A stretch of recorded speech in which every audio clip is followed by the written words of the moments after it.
Ito po yung pinaka park light ni Kona, no? Pinaka park light stoplight niya, may nakailaw siyang ganyan. Ayan pa, no? So ito kasi single contact lang po siya. So pag bubukas lang yan, ito lang po yan. Bubuksan nyo lang dito lang siya, no? Tanggal nyo lang po ito. So gumamit lang po tayo ng flat screw, no? Dahil lang po siya kasi naka plastic lock lang po yun, diesel pack lang siya. Ayun, tanggal na siya. Ayan. So yung kinabit natin sa kabila, ito siya, oh. Ayan, ito na po yung ating OX to, no? Red po itong binili natin. Before kasi ang nakalagay dyan white. LED din po yung nakalagay dito before, pero napundi po yung isa kaya nagpalit tayo. Pero ngayon po ibang model na po kasi siya. So pakita natin yung dati, no? Dahan-dahan lang po yun. So ito po yung dati niya nakalagay dito. Ayan, ganyan type po siya, no? So meron siyang parang pinaka heatsink na rin niya. Itong metal na to. So tanggalin lang po natin to. Ayan, ito po yung natin nakalagay dyan. Ayan, ganyan po model, ano. LED din po ito kasi to white. Ngayon naglight tayo ng kulay red, so para mas makita natin comparison. So ito po yung ilalagay natin bago. Ayan. Ayan, bago na po siya, no? Ito yung, pero ito po kulay red na. Pula na talaga siya. So ewan ko lang kung may polarity, mayroon siyang polarity or negative positive. Pag di po siya umilaw, ibig sabihin baligtad po. So baligtad nyo lang po yung side nya, kasi wala din nakalagay ito kung ano yung negative positive, eh. Kasi nakalagay po talaga ito yung mga ordinary bulb lang. So yun, wala pong polarity yun.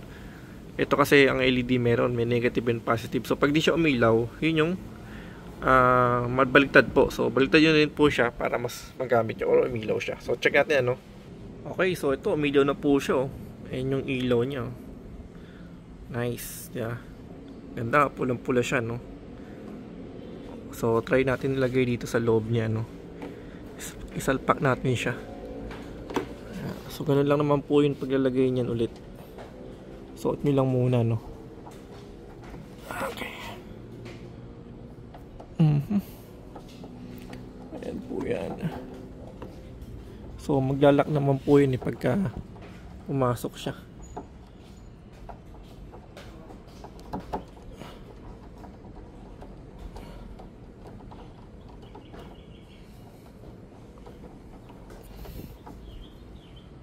So inalagay natin siya, no. I-rotate lang natin siya ng konti, naglalak na siya. Ayan, nakalak na siya dito. Ayan, lock na po yan. Kabila, nakalak po. So konting pihit lang po siya, no. And then papasok naman na siya.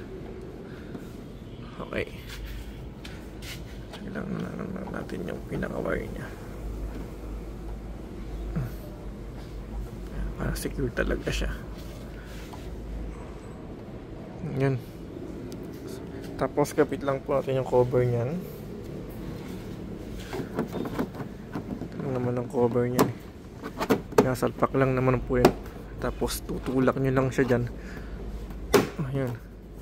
Pag pumutok na pong ganun, hindi po yung putok na parang naputol. Yun na po yung indication na naglock na po siya.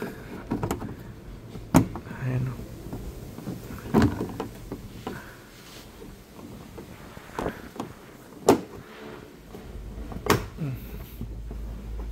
Yun, okay na po. So yun, okay na po, no. Yan, may ilaw na siya. Ito po kasi LED na rin po talaga yan. Nilagay po natin, pero binili po natin ng LED rin bago. Ngayon ito, LED na rin po siya, pero ginawa natin siyang red. Pure red na po yung ilaw niyan. Yan.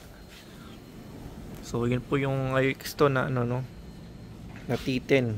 So depende lang po sa model ng LED na ginamit natin.